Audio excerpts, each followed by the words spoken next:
All right, so we have kind of a jam-packed agenda for this webinar, so I think it would probably be great to go ahead and get started. So I will kick things off, and then I will hand the mic over to our expert panelists for today, and I'm really excited for the conversation. So welcome to today's webinar, which is focused on understanding and practicing cultural humility, really just creating space for us all to have a conversation on how we address cultural differences in our therapy practice.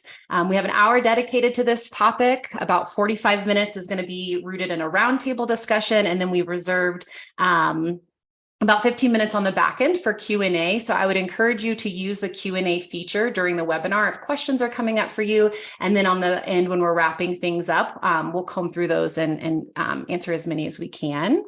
A little bit about Path Mental Health. We are a mental health care organization driven by technology. We have over 6,000 therapists nationwide currently. And our mission is to make mental health care work for everyone, meaning it needs to work for those that are in need of care. It also needs to work for providers, for therapists. And so very briefly, how we do that for those in need of care, our clients, we match them with therapists who accept their insurance, who have open availability, who specialize in their diagnosis. There's also some additional criteria that clients can use to filter to really find a therapist that is a good fit for them.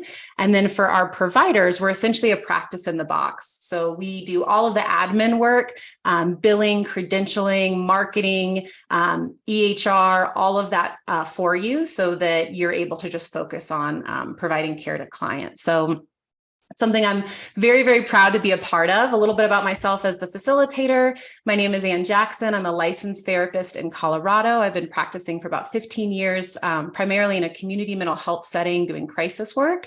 But at Path, I'm a clinical quality coach. So just like that colleague you might have or have had where you could peek your head in their door and run a case consult by them or get feedback on a treatment plan, that is my role for our therapists. Which is why I'm so glad to be a part of this discussion today and really us all coming together as providers and talking about ways we can be more intentional in practicing culturally responsive care with our clients. I will now turn it over to our panelists and let them introduce themselves and a little bit about their background and their work. And then we will dive into the content today. I am going to stop sharing my screen just so we can make sure we see everybody's faces. And I'll turn it over. Why don't we start with Vanessa? All right. Hi, everyone. My name is Vanessa Pezo, and I am an LCSW and trauma specialist based here in Long Beach, California. I'm in private practice. So in my clinical practice, I specialize in working with adults who are survivors of childhood abuse, as well as folks from marginalized or oppressed identities and backgrounds, and especially the Latinx community. I also do lots of speaking engagements, workshops, trainings, and provide supervision and consultation. I think cultural humility is a really important topic, and so I'm really excited to be here with everyone today, and thank you for having me. Great, Lizette. Hi, everyone. My name is Lizette Lopez. I'm a licensed marriage and family therapist. I'm also an author, professor, and clinical supervisor. In my private practice, I specialize in anxiety, depression, and trauma, as well as the first-gen experience. And I also love working with couples, also in a trauma-based situation. And I work for a trauma recovery center, and there we service any victims of crime while also working with special populations, the Latinx community, undocumented folks. And also really excited to be here. I've actually presented on cultural humility before. I love the topic. It's one of my passions, so I'm really excited to be here. Thank you so much, Lizette. Jasmine? Yes. Hi, my name is Jasmine Lamitte.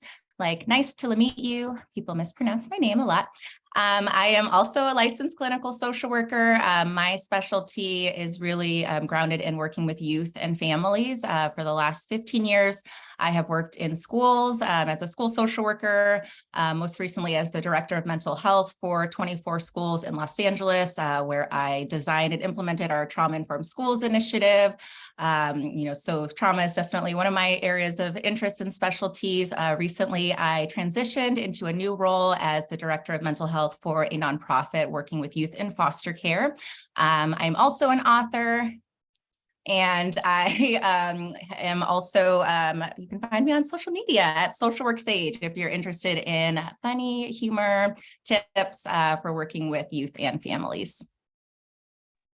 Thank you all so much. As you can say, we are in great hands. So thrilled to have our expert panelists with us today. And so with that, we're going to dive right into our content. I do think just as a foundation before we get started, it could be of value to talk a little quickly, very briefly about how we understand and define the word culture, specifically to its relationship to mental health treatment. I think many of us are aware that culture is this multifactorial set of overlapping systems. We also often think of race and ethnicity, gender identity, language, spirituality, family structures, all of those things that many of us were trained to essentially collect information on as part of our intake, our initial assessment. But we can't stop there, and often it stops there. And so what I think one of our aims are in having discussions like we're going to have today is really supporting ourselves and one another, and how do we be more intentional in incorporating that really rich clinical cultural information into our care planning, into the way we approach care, because we know that culture can have a significant impact on the way our clients approach mental health treatment, everything from help-seeking behavior, certain levels of trust or distrust within systems, the ways we need to be trauma-informed, the approaches we choose, coping styles, so many different implications that culture can have. So it's really important that we're intentional about it. And so, yeah, the hope is that by the end of our discussion today, we all leave feeling action-oriented, like there is something we can do, something we will do to practice cultural humility with our clients, maybe even in a session later today, which would be really fantastic. So the way we're going to structure this webinar is really a round table. So we have 3 questions that we're going to be discussing, and I'm just going to kick us off with the first one and hand it over to our panelists to share their thoughts. So beginning with our first question, what is cultural humility, and why is it important for therapists to understand and reflect on their own cultural identities and backgrounds?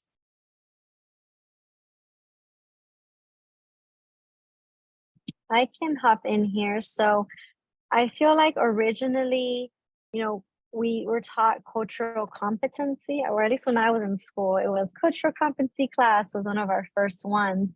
And we've now moved away to cultural humility, which in Spanish, there's a word humilde. It means being humble. And that's what this term reminds me of, because now I think we've humbled ourselves to know we can't be competent in someone's culture or experience, but we can be humble enough to know that every person's experience is different, and we have to be curious about and want to learn about what each person's experience is and how it's impacting them. Yeah, so almost this commitment to learning is an integral part of practicing cultural humility. Fantastic. Other thoughts? Yeah, absolutely, Lizette. I too remember the push for cultural competence. And I think that when you approach with cultural humility, you really do realize, I don't think we're ever going to be competent, because every single person is simultaneously a member of multiple cultural groups, which shape their identity and who they are. And even over time, if you were to really think about how you yourself identify, your way of perceiving yourself has probably shifted over time. So it's this really unique confluence of identities that every one person has. So even if we understand maybe something about their ethnic group or their racial group or the religious group that they're a part of, that doesn't mean we truly know who they are as a person, because there are so many other factors at play. I think another part of cultural humility is also on the part of the therapist, and recognizing that you too bring your own culture and identity to every interaction you have with clients. And so it's really important to also do your own personal reflection on your cultural value systems, on your beliefs, your identities, and how that shapes how you perceive the folks that you work with and how you start to look at the world and look at problems in order to really honor both their culture and really your own. Yeah, beautifully said. Jasmine, would you add anything? Yeah, I thank you, both of you for giving such great definitions. The only thing that I would add is when I think about cultural humility versus competence, I think about competence in being something that I've mastered. I've checked all the boxes. Now I know so much about the Black community that I'm competent, right? That's not how it works. With really anything, there's always more learning to be done. We are all licensed, and I can tell you that I learn something new every week, even though I've passed that test and I'm licensed, right? So thinking about this as a journey, definitely starting with that self-awareness, which I'm sure all of you started that journey, if not before in graduate school, but it's something that ethically we are supposed to do throughout our careers as we change, as our culture and our country shifts, as our communities shift. So really being active in that work. I love, I think, I can't remember which one of you said it, but the word curiosity, I think, is really key here, right? Asking questions, not necessarily just to your clients, but, doing research, taking on, a book or a novel or audiobooks if you're like me and don't have time to sit down and read, right? So like really being intentional about the things that you don't know and working towards gaining more understanding. I love that. Yeah, as you all are sharing, it's reminding me of this idea of, really the potential harm that could be done by making assumptions that you have ascertained a level of competence and you no longer need to learn or to create space for these conversations. Not just could have a negative impact on care and missed opportunity, but could potentially do harm, really, if we're not being intentional. You made me think of one great example of that is the words that we choose to describe ourselves as a community and how those have evolved. So, I'm thinking like back in the day, it was Negro. Ooh. Then it was African American, and, calling somebody Black was really offensive. And now, if I'm with somebody who's not Black and they're saying the African American community, I'm like, it's Black. That's how we like to be called now, right? So even, internally being able to keep up with what the community or what the person that you're working with would prefer to be identified as. I like that you brought up that point because it's very similar in the Latino community. Originally it was Hispanic, and then it was Latino, then it was Latinx, and then it's Latin E, or a whole plethora of things. And I like what you said, because some people might not identify as any of those. Some people might identify as Chicana, Chicano, or some people might not like any of those terms. And it's important that we know our preference and that we inquire as to other people's preferences. Yeah, I love that, which is a beautiful blend into our next question, which is really talking about if we're all understanding, all of the great information you all just shared, but then how do I put that into practice? What does that look like? Potentially in a situation that you were just alluding to of, I don't want to make assumptions about someone's identity or the verbiage that they align with as part of their identity. How do I know that? How can I have those conversations? Because I think when people are hesitant to know what to say, they say nothing. And we see this play out in our work all the time. And so, let's move into our second question, which is, could you offer an example of how you have incorporated cultural humility into your practice? Maybe even some things that some attendees, again, could try out later today or at a session later this week.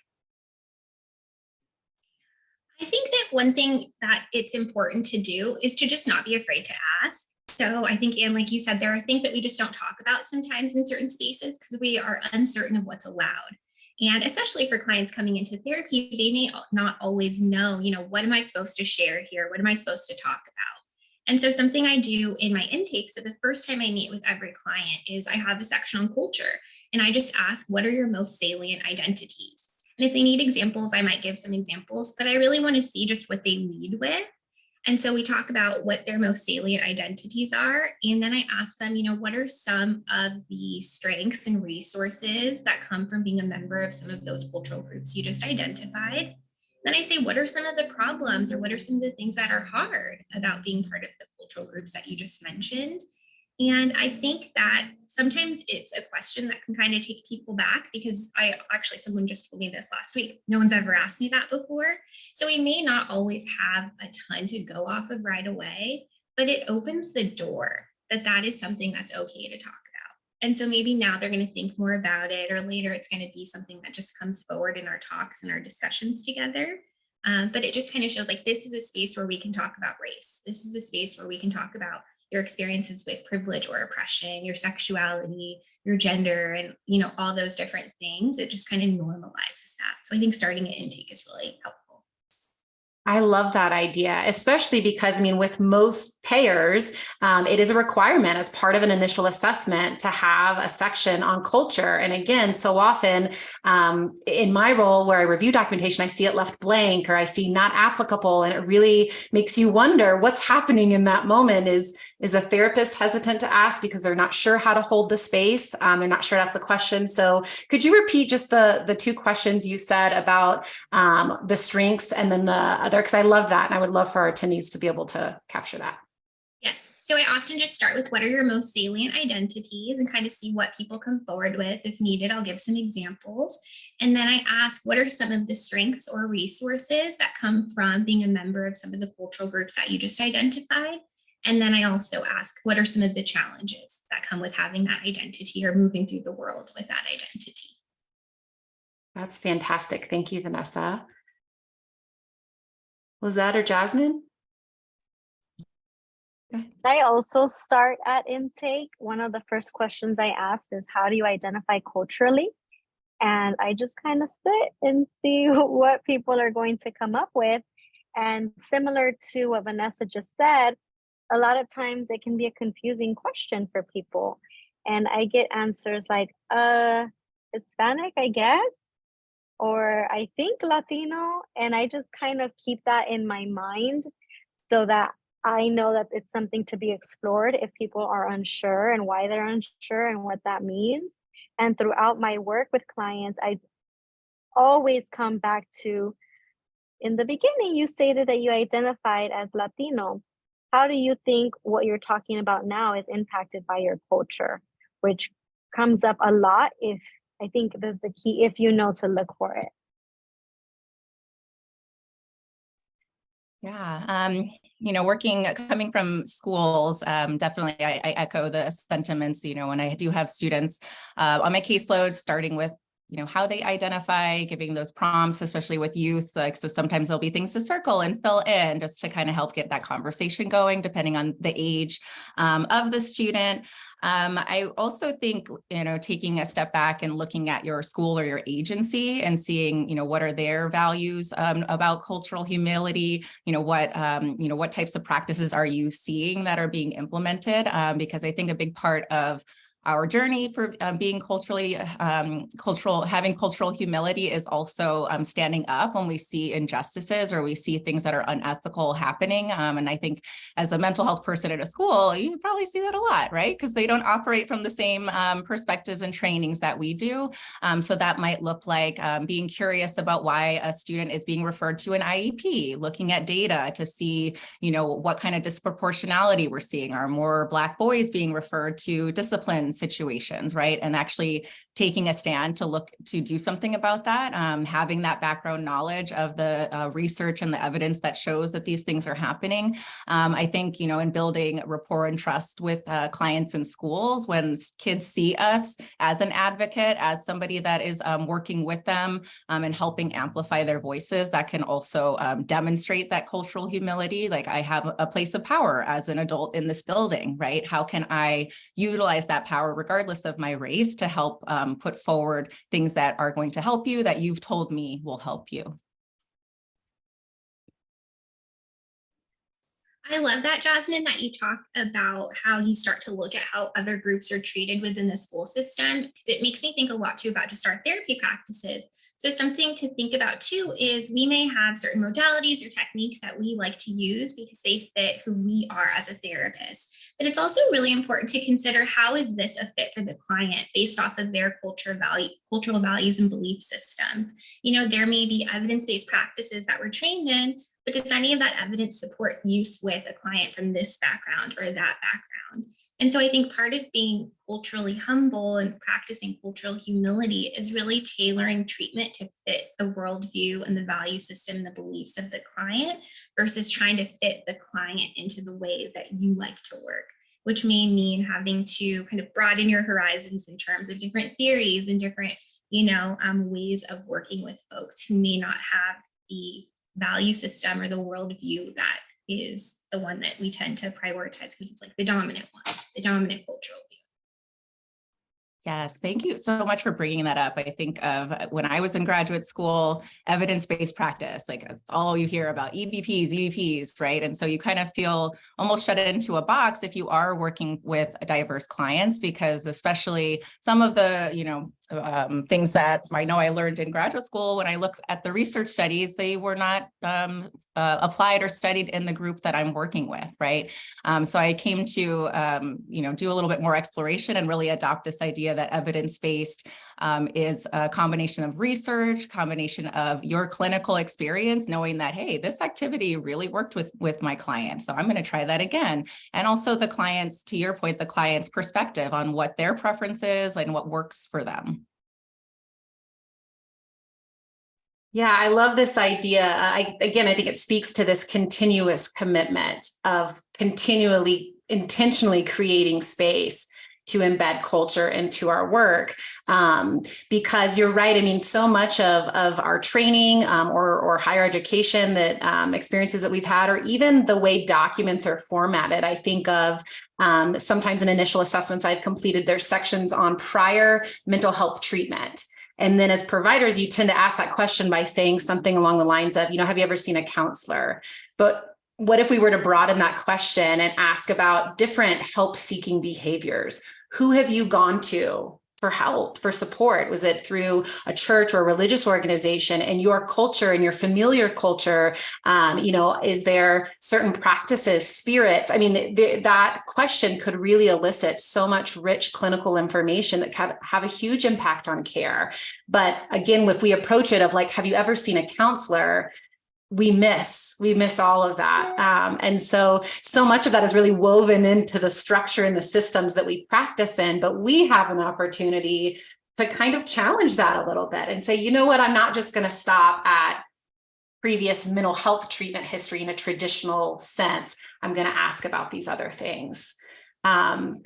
I'm curious, kind of on that note, do you have any advice for our providers or therapists for situations where maybe they create space to talk about culture during the intake, and maybe the client, like you said, Vanessa, this is the first time they've been asked something like that, and so they're kind of trying to process, they don't really have much to say. How do you readdress that? How do you bring that back up in subsequent sessions? Any experience or advice you would give for continuing to approach that ongoing? Yeah, I think tend to bring it. Oh, sorry. Go ahead. Go ahead, Lizette. I tend to bring it up as the topics arise. So, for example, I'm just gonna throw out like a random.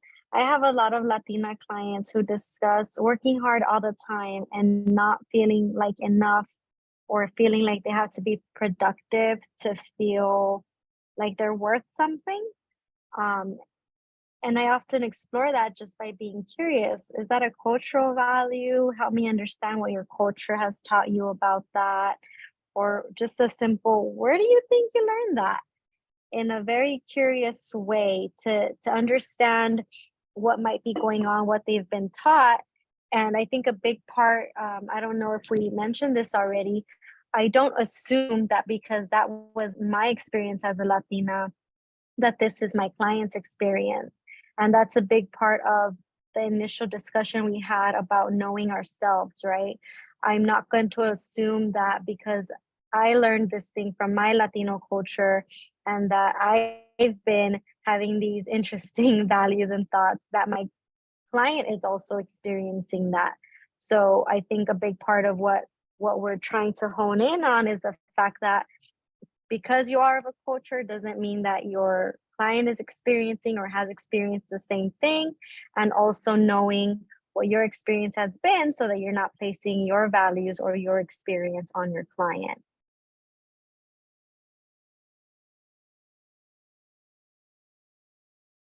Beautifully said. Vanessa or Jasmine, any other things you would add to that? Yeah, I really appreciate you bringing that up, Lizette. The fact that if we don't do our own personal reflection, that we may impose our own cultural values or belief systems on the clients without realizing it.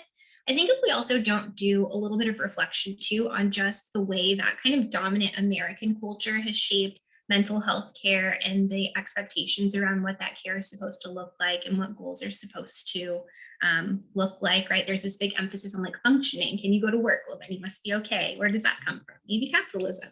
So there's a lot of reflection. I definitely encourage any therapist or person who works in the helping professions, who works with other people, to really start with your own personal reflection. You know, what are your salient identities? Which of those identities take you closer to power and privilege? And which of those identities impact your experiences around oppression and marginalization? So that we don't, maybe even without wanting to, impose our own belief systems onto our clients. There is a social identity wheel that I use sometimes, either just as like a more directed activity or even just as something to kind of keep in the back of my mind. And if you were to Google social identity wheel, there's a bunch that come up, and it really just gives you lots of different categories where you can identify how you identify within each of those. And it has some reflection questions, like which of these do I think of the most often? Which of these do I really not consider as much? You know, how does being a member of these different groups or identities impact my experience? And so to first do that on your own would then give you probably the comfort to be able to start to apply it and bring it into sessions with clients.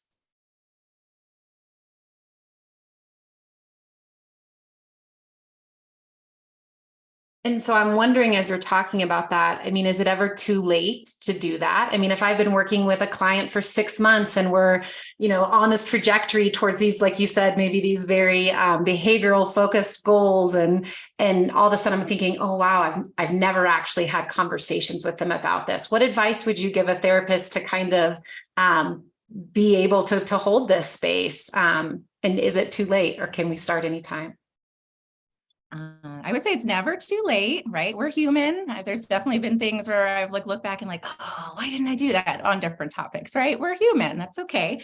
I find it really great at building rapport and trust with clients, you know, usually their children, but adults too, to own up, right? Like, hey, I went to this awesome webinar and I'm reflecting, like, this is something that we should have talked about. And I wanted to see if you're comfortable, right? I love when my therapist does things like that, because it shows me like, whoa, one, you're kind of rebalancing the power differential, right? It's like, I make mistakes. We're talking about your growth. This is something that I think is valuable, and here's why. Would you be willing to have this conversation with me so I can get to know you even better?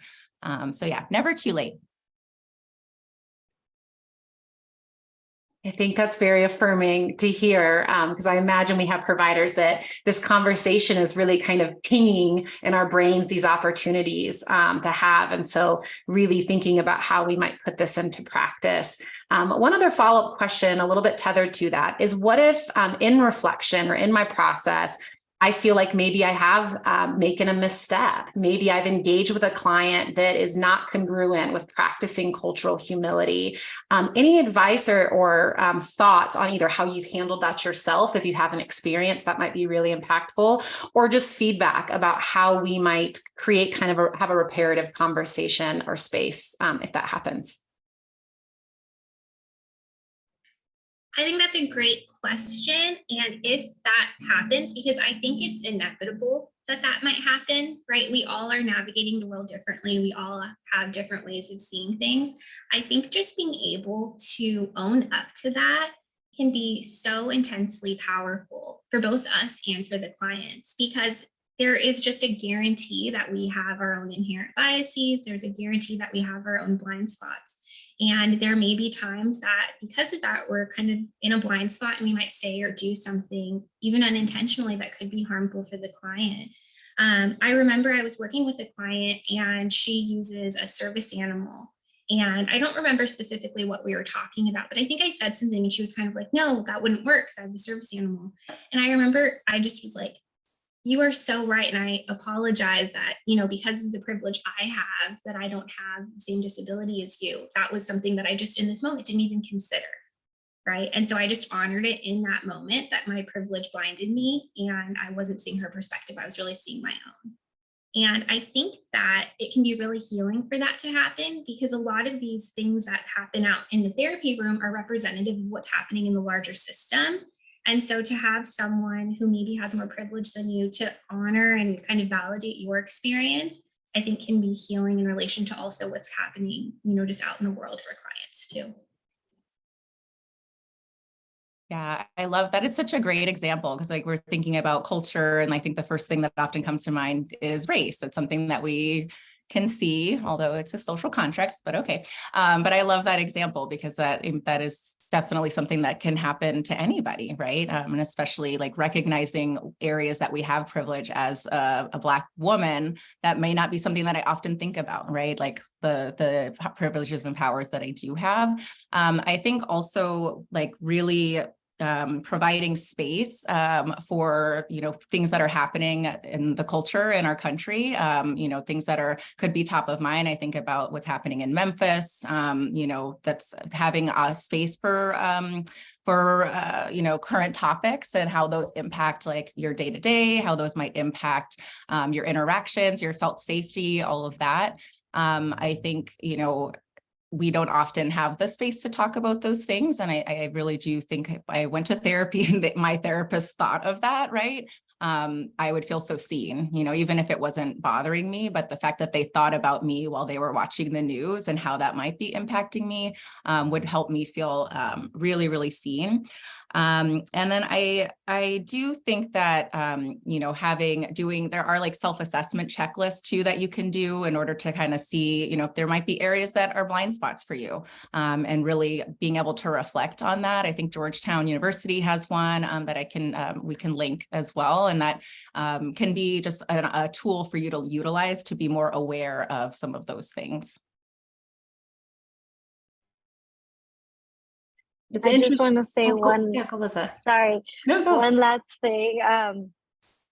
I really like when therapists talk about their therapists.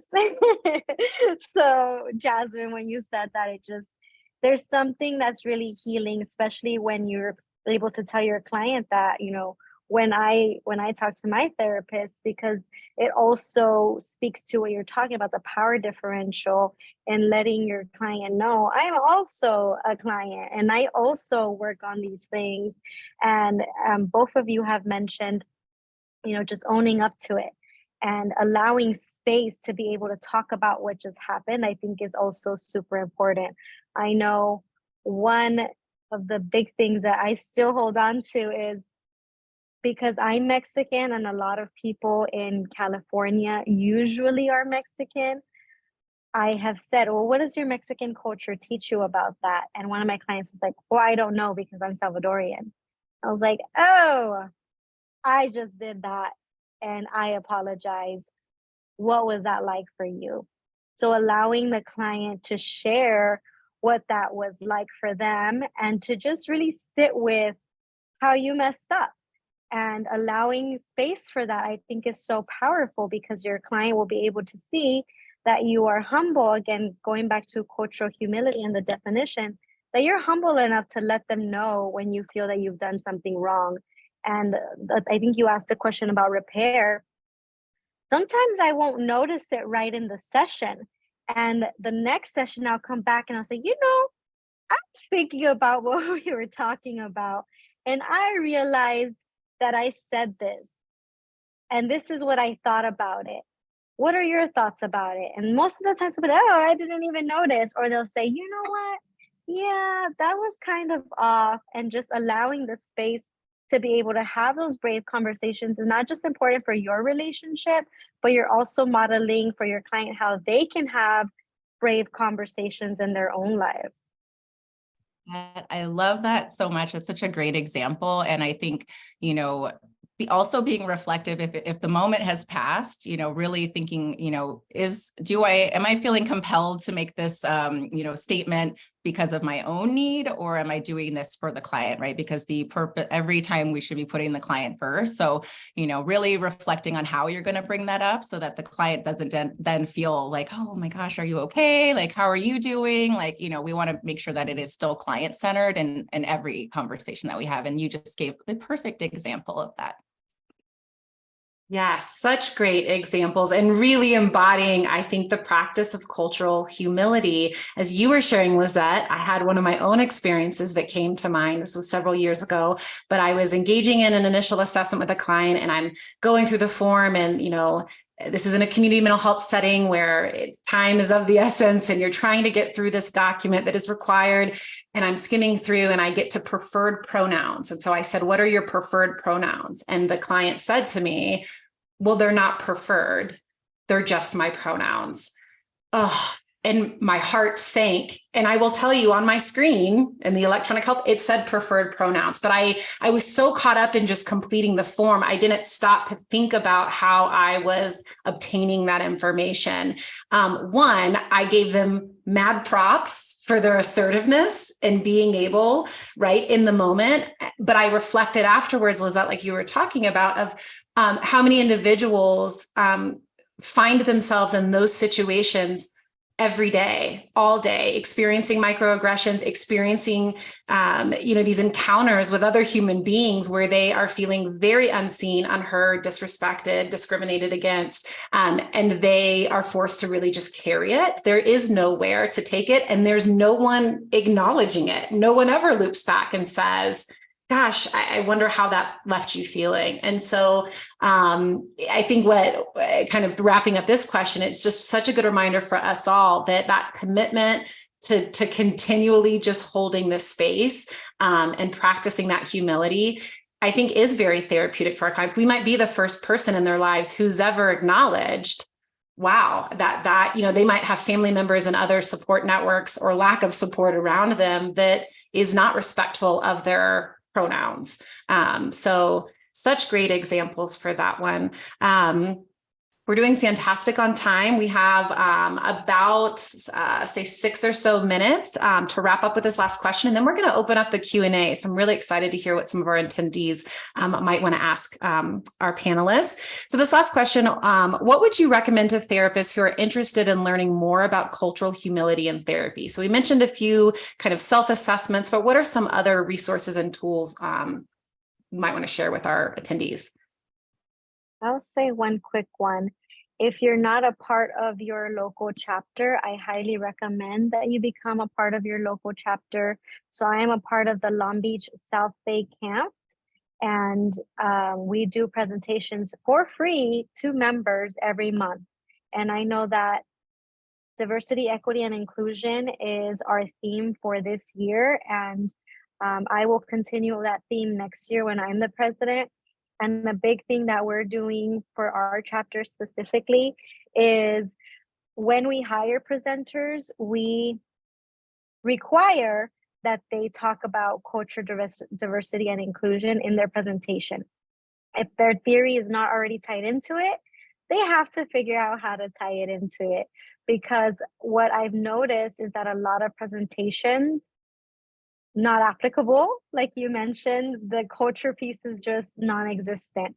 And we feel that that's a big part of what everybody should be thinking about when working with clients. So joining your chapter, because these things are discussed in local chapters. I know in our chapter, I specifically presented just on cultural humility, and it was a full 2-hour presentation. So I think people were able to get 2 or 3 CEUs out of it. And then the national camp also does a yearly big meeting type thing, and they have breakout rooms. So you can go to a bunch of different cultural humility trainings that one day when they host. I think it's usually in March or April. So local chapters, national chapter, those are my recommendations. I would also, I love that. I need to get in with my NASW. That's a great thing. I'm like, let me write that down. I would also suggest, so I think all of us here are clinical supervisors. So, you know, you just went to this webinar, you might have some things that are on your top of your mind, and that's a great place to bring that to your clinical supervisor, because it is their responsibility to be integrating that into your supervision already. So if they're not, check them. Okay, because you're paying for that, right? So, you know, really making that supervision led by you and what you need. And if this is something that you're working on, you know, being really explicit on how you want to really start processing your cases, your interventions, using more of that cultural humility lens. Great suggestions. So I wholeheartedly agree with everything that was shared regarding where you're getting your education, where you're getting your supervision. And I also would really encourage people to really just open up their perspectives about where they take in information around mental health. So, for example, I'm a trauma specialist, and a lot of the big names in trauma therapy are white men. And so you could read a lot and learn a lot about trauma and really be getting one perspective. And so I would encourage you to look at what are some other ways of understanding. So, for example, when I started working with more Black women, I started researching and learning a lot about womanist psychology. There is mujerista psychology, which is about the Latina perspective. There is liberation psychology, which teaches us how to incorporate things like systemic oppression and other things like that into our treatment. And so there are a lot of other ways of approaching our work outside of the dominant norm. And I think that the more we kind of open ourselves up to seeing those other approaches, the more we have the ability to meet the complexity of our clients.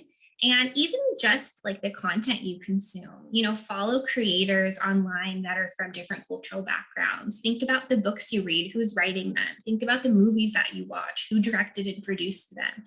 Small things like that even can start to give you another perspective, and that can open up your world so much when you just start to like learn and see things from people who are different from yourself.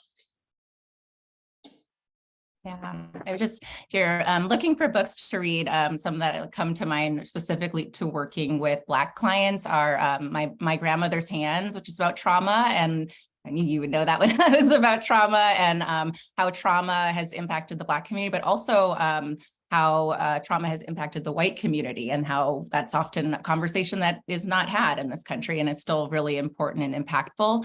I would say my book, The Black Mental Health Workbook, plug. You can get that on Amazon, and it is, you know, I geared it towards Black people, but a couple of people that have read it who are therapists are like, actually, this is really helpful for me to kind of think about working with my clients. And then Black fatigue is another one about just the impacts of racism on the Black identity and the Black experience, and the Unapologetic Guide to Black Mental Health. So those would be my 4 recommendations that I utilize often in my practice. Those are fantastic resources. And I could already see in the chat people saying thank you so much. So we are right on time at 1:45. So we're going to shift over to our Q&A portion. I do not see any open questions currently. So you can use the Q&A feature if you want to put a question in that. I have visibility in the chat. So if you're more comfortable and you want to enter a question in the chat, please feel free to do that as well.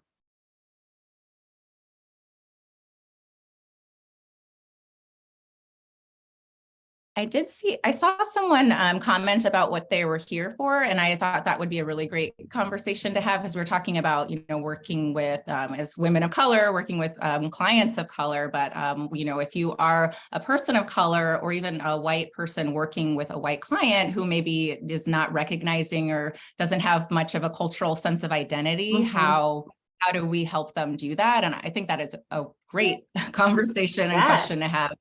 Yeah. We want everyone to do these things. So I'm going to turn it over to the group because I need to think about my answer.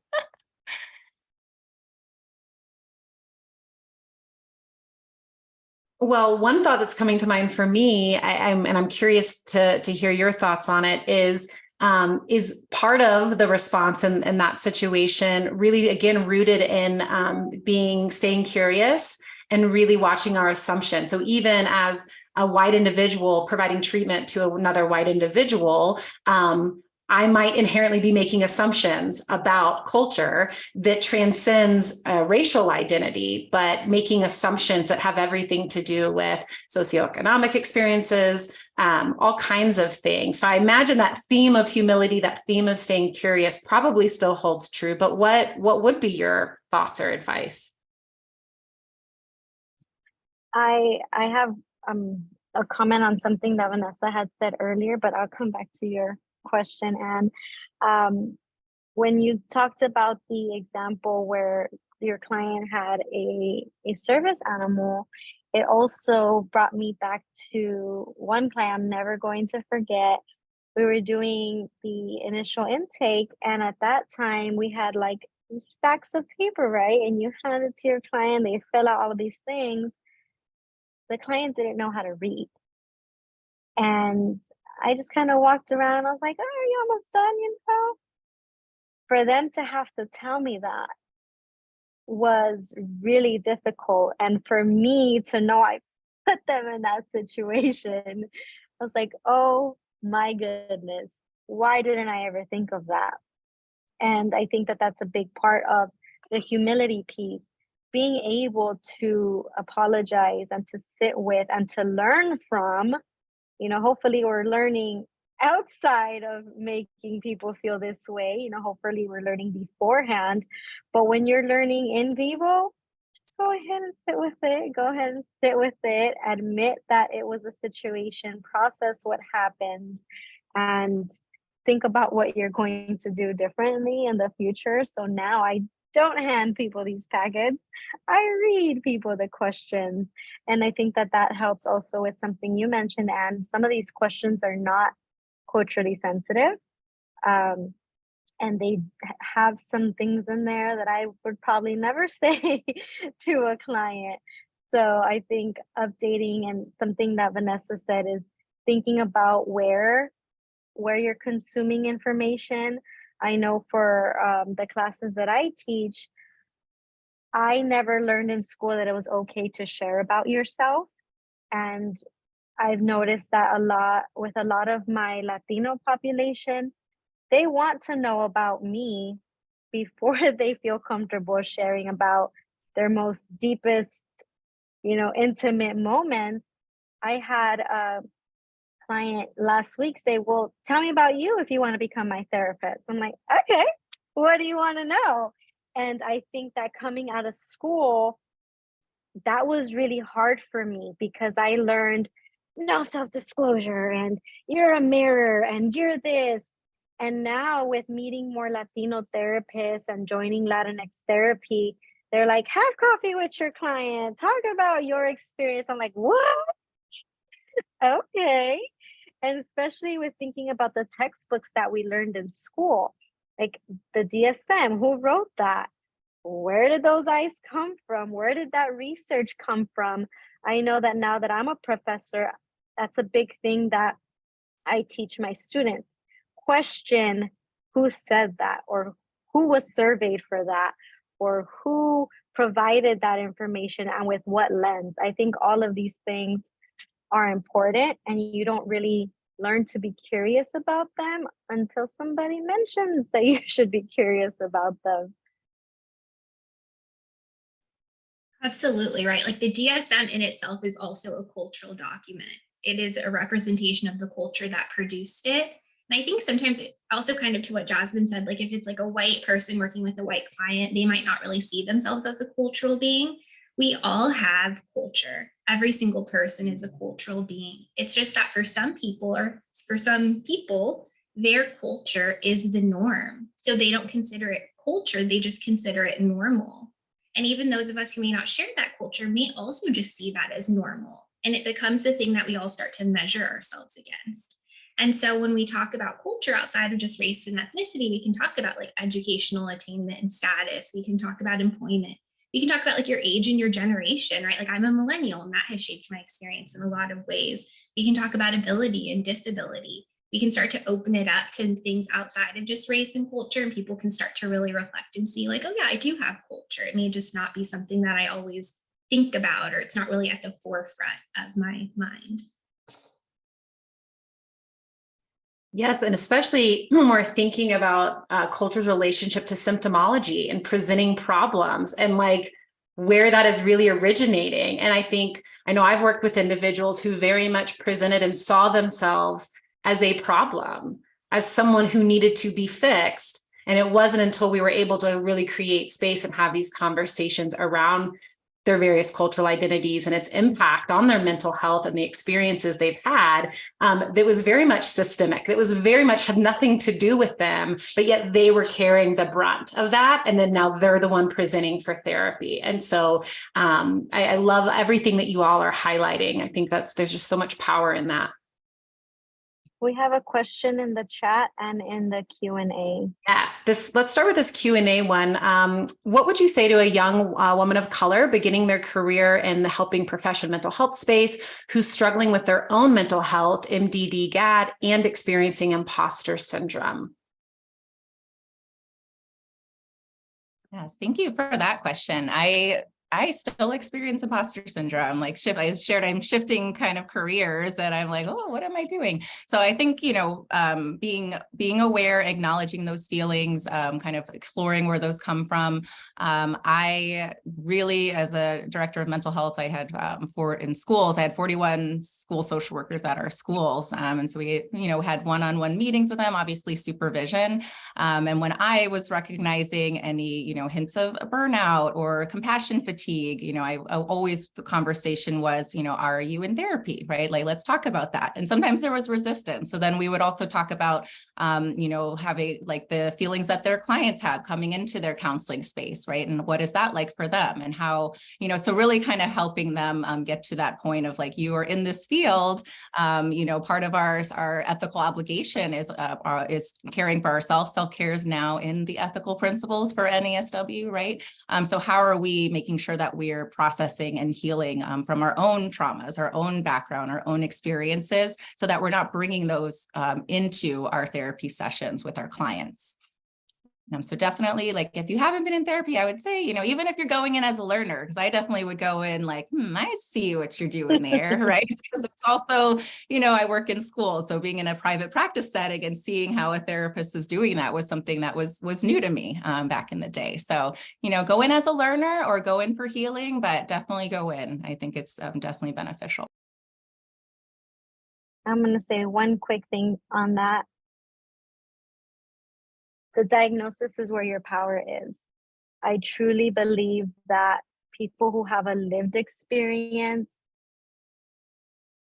are better suited or just have knowledge on how to assist others. I had panic attacks since I was 9 years old. And when somebody comes in talking about panic attacks, I'm like, let's talk about how serious this is, because someone who hasn't experienced a real panic attack doesn't know how horrible it is. And if you are coming in as a therapist who's experienced depression, who's currently experiencing depression, who's currently experiencing anxiety, and you're learning and practicing and knowing what's working for you, you're a professional in doing that thing. So I think that you'll just be way better at helping others with that thing. That's fantastic. Thank you.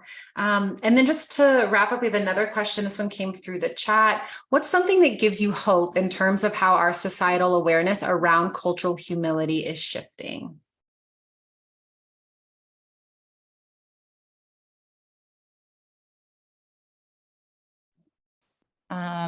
I think a couple of things come to mind, just the changes that they've made recently in the DSM-5, TREFG, whatever letter we're on now. So I think, being responsive to, the shifting narratives, even though some of those things should have never been in there, right? I'm like, okay, this is the Bible for a lot of clinicians. I think that's important. Something that I feel I don't know if it gives me hope, but the APA releasing in, I think it was 2020, their apology to the Black community for their role in promoting systemic, structural, all the types of racism, right? From, like phrenology and just like going way back. It's a very lengthy document if you have time to read it. And then what their actions are going to be. Don't know where they are with the actions, but it was for me to see them acknowledge, it was probably like 20 points of the ways that they've harmed the Black community because of psychology. So that gives me hope that the conversations are happening. And then as being a field instructor over the last 10 years, I've seen the evaluations from universities shifting and being more culturally relevant and more culturally sensitive. So, even something as simple as, instead of saying like he/her, it'll say there, right? So being more inclusive of genders, I have things that I'm starting to notice as I get those in. So, slowly, but definitely things are improving. Absolutely. I think that sometimes we kind of have to be able to hold two things at once. And so one of the things is recognizing kind of these small changes that are happening in the field that show that we are moving to a place that is more aware of culture and cultural humility. And at the same time, I think that we also have to really radically imagine what we want for the future and what the long-term vision and goals are. Sometimes when we start to really see the cracks in the system and the places that we have not only not served people well, but even maybe harmed them, we can start to get down on maybe our work or on the field, and those feelings are valid. And so something that I'll often do with my clients is we'll practice radical visioning. What is our vision for a world outside of these systems of oppression? What would it look like? How would we feel? How will our children's children benefit? And so we can kind of hold that long-term vision at the same time as the reality of what's happening now and what the small goals will be. And that can sometimes counteract some of the tough feelings around recognizing the ways that we need change too.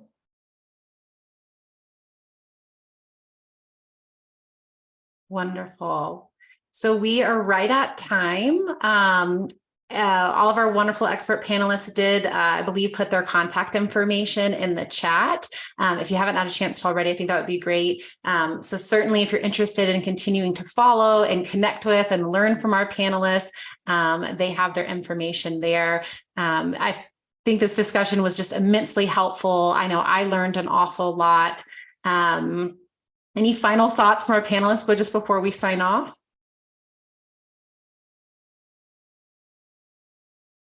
My final thought is just of gratitude for everyone who attended, for anyone who took the time to come, because this is such an important topic. And I really think that the more that we create these spaces, the more that people open up time and opportunities to talk about such important topics like cultural humility, the more we can all learn and grow and be in community. Absolutely. Same, just appreciation for my co-panelists. I learned so much from both of you today, to Anne for hosting, for Pat for putting this conversation out there, and for everyone that joined. I'm so ecstatic that these are just things we're talking about. I echo all the thank yous and the appreciations for everyone that's here. And I would also like to say happy Black History Month Eve. And as you are getting ready to celebrate, remember that it is not just 1 month of the year. These things should be, if you're thinking about doing an event or having a discussion or a panel, reflect on how you're going to keep that conversation going throughout the year so that it is not just in February. That's wonderful. Well, thank you so much to our expert panelists and for all of our attendees for taking time. I think this webinar gives me hope, just having space for these discussions. So thank you all. Take care and be well. Bye, everybody.